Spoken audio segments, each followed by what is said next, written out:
Hello, welcome to Info Hub. In our headlines, President Granger highlights effects of climate change and the importance of trees. Agriculture Month officially launched, food security and hinterland development a priority. Mabaruma's Town Council to complete its Green Park project by mid-October 2017. And Region 8's Sheriana Balkaran is the new Miss Indigenous Heritage Queen. Stay tuned for the details of these and more.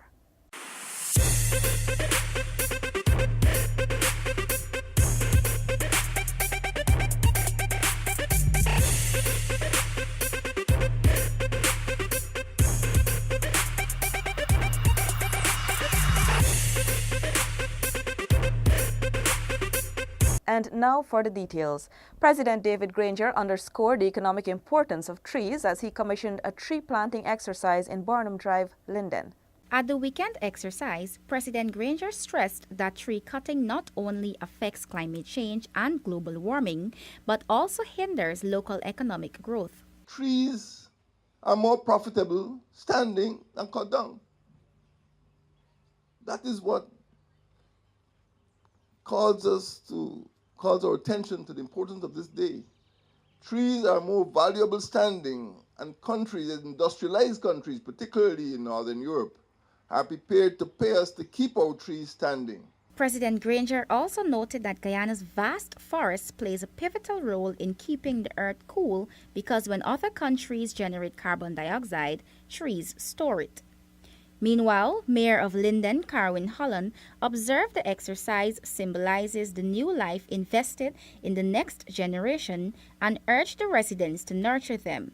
We are to be reminded that as we sow new life into our future, we must nurture it, guard and guide its growth and development to ensure that our yields are indicative of our values. So Lindeners, we must water these plants. Palm and coconut trees were planted at key areas along Barnum Drive, Mackenzie. Prime Minister Moses Nagamutu on Sunday officially launched Agriculture Month. Crystal Stull tells us more. Speaking to the theme, Food Security and Hinterland Development, our national priority, the Prime Minister encouraged the Agri-Ministry to foster new means of agriculture. While your theme this year focuses on the hinterland development, we must also balance that with hinterland development not only in terms of traditional agriculture, but with new agriculture, agro-processing as part and parcel of the agricultural thrust. Minister of Agriculture Noel Holder in his remarks explained that despite issues farmers have faced, the ministry is ready to be more action-oriented. The theme for 2017 reflects our commitment to our vision of hinterland development and to encourage a whole food system approach to food security. The Ministry of Agriculture is committed to ensuring that there is a more productive, resilient, and sustainable food production system in Guyana.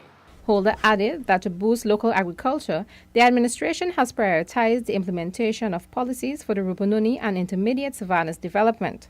This, he explained, will highlight the hinterland as the next frontier for the nation's agricultural development. Hinterland development in 2017 to 2018 and beyond will focus on improved infrastructure, the development of agricultural demonstration stations, and research to enhance hinterland agriculture and help provide essential knowledge and evidence to farmers, food producers, processors, retailers, and consumers. Throughout the month, the Agriculture Ministry is expected to place emphasis on farmers and their contributions made over the years to Guyana's development. Crystal Stull for InfoHub. Also on Sunday, Minister of State Joseph Harmon reiterated government's commitment to the development of indigenous peoples. Minister Harmon, who attended the Mainstay Wayaka Heritage Celebration, said that the administration is fully committed to transforming the lives of all Guyanese, including indigenous peoples. This will be done by creating empowerment and employment opportunities, preserving their culture, and providing basic social services. He told villagers and attendees that since taking office in 2015, President Granger and his government have been working to provide a better life for indigenous peoples, as they are one of the country's most vulnerable populations. And he said this, that the government of Guyana accurately assessing the total lack of development and the cosmetic programs throughout our hinterland communities by the previous administration that did not address the basic needs and true development of our indigenous peoples. He cited the president's proposed 10-point plan, which the government is working towards. Tushao of Mainstay Wayaka and NTC chairman Joel Fredericks called for all Guyanese to work together for the betterment of all citizens. The cultural heritage of our indigenous peoples is a part of the cultural heritage of Guyana. This is the kind of social fabric that we're talking about when we talk about social cohesion. Minister of Indigenous Peoples Affairs Sidney Alicock was also present at the well-attended event. On the occasion of Mahatma Gandhi's 148th birth anniversary, Prime Minister Moses Nagamutu has described him as a great soul. More from Paul McAdam. The celebration of Gandhi's birth, better known as the Father of India, was held at the Promenade Gardens in Middle Street, Georgetown. Prime Minister Moses Nagamutu, delivering the feature address, said that Mahatma Gandhi left a legacy for the world to follow. And today, if we are to take anything away to influence our own lives from the great Mahatma, we should take away the need to build our character, to promote truth, even though truth may be uncomfortable, to promote incorruptibility, to promote our own selves, not as who we are in positions of status and in offices that may be bureaucratic, but as servants of the people. Indian High Commissioner to Guyana, Venkatachalam Malahingam, said that Gandhi's teaching of peace still holds much significance. He quoted from the words of Martin Luther King Jr. Gandhi was inevitable. If humanity to progress, Gandhi is inescapable. He lived, thought, and acted inspired by the vision of humanity evolving towards a world of peace and harmony. We may ignore him only at our own risk. Gandhi, during his lifetime, worked to liberate India whilst bridging internal divisions. He also played a critical role in helping India gain its independence from Britain. Mahatma Gandhi's most inspirational words were, "You must be the change you wish to see in the world." Paul McAdam for InfoHub. Delicia Haynes now tells us that the ministerial task force overseeing the provision of aid to the hurricane-ravaged islands is gearing up to donate lumber and other materials. Task Force leader Prime Minister Nagamutu said that later this week, a meeting will be held with the Civil Defense Commission on the way forward. The government will ship containers with various supplies to those affected islands. We have about 10 or perhaps a little more than 10 containers right now. We're trying to achieve 20 containers for the shipment of 300 tons of lumber and other hardware, which can go in plane. The Prime Minister also refuted some reports that thousands of Guyanese want to return home. He explained that instead, many persons are opting to rebuild and that the government is assisting with this process. We shouldn't have any panic and any exaggerated report that thousands and thousands of people are about to come to Guyana. No, everyone who lives in a state and has been devastated, their first obligation is that they want to rebuild. And that's something that we encourage among Caribbean people, to rebuild and to restart their lives. We've got to be there to help as much as we can. Additionally, the Prime Minister said that the government is lending assistance to a family who wishes to have their loved one buried in Guyana. Several islands in the Caribbean, including Barbuda, Dominica, St. Martin, Tortola, and Puerto Rico, were devastated by Hurricanes Maria and Irma. Delicia Haynes for InfoHub. As part of efforts to beautify the new municipality of Mabaruma, the Town Council is working towards completing its Green Park project by mid-October 2017. Details from Crystal Stull. According to the Mayor Henry Smith, President David Granger is expected to visit the region to plant the first tree in the park.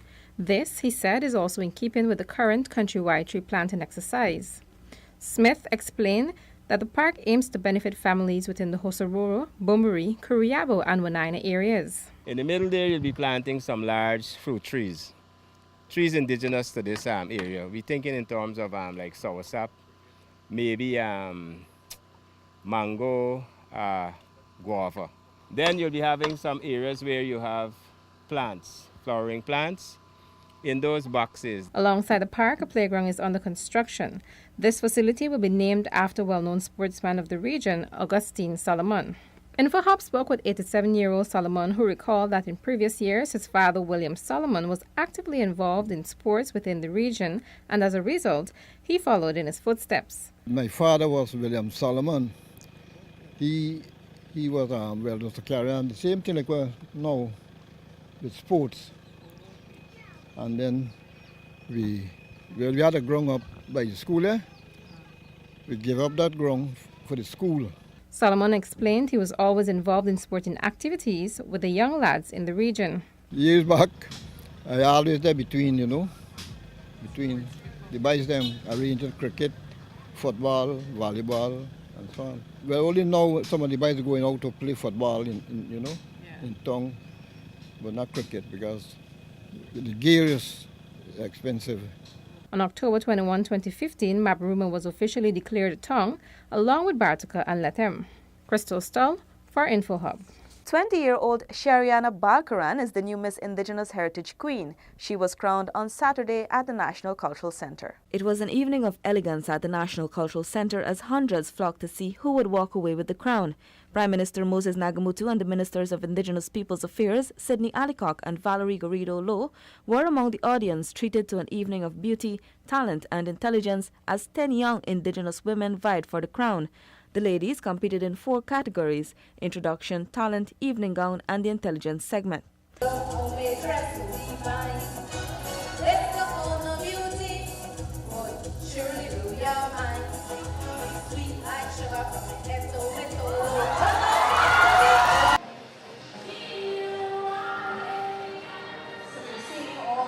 The various categories determined that contestants from Region 6 to 10 were placed in the top 5 positions.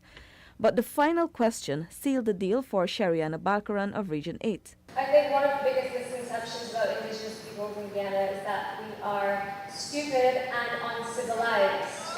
But who is to determine what civilized really means?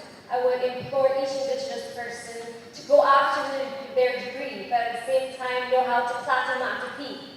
Go after their degree, but at the same time know how to make hysteria. Go after their degree, but at the same time be able to drink Kaiwari. I would implore them to be unapologetically Indigenous. At the close of the evening, Shariana Balkaran of Region 8 walked away with the crown, while Janisha Johnny was declared first runner-up and second runner-up was Dolly Chambers of Region 7.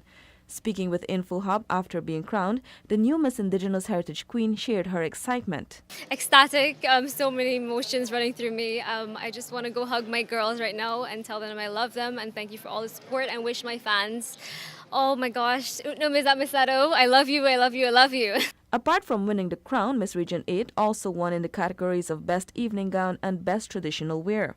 Miss Narifa Alicock of Region 2 was awarded Best Talent, and Miss Anastasia Hari Prasad was Miss Congeniality. The Indigenous Challenge took place earlier at Santa Artac Mission Region 3.